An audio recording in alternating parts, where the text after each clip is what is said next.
ำเงินจนเกินกำลังกินข้าวและยังอีกครั้งกับคำถามนี้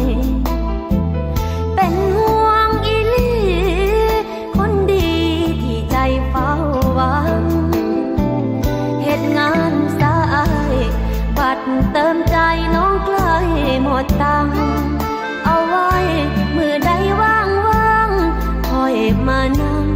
กินข้าวนำกัน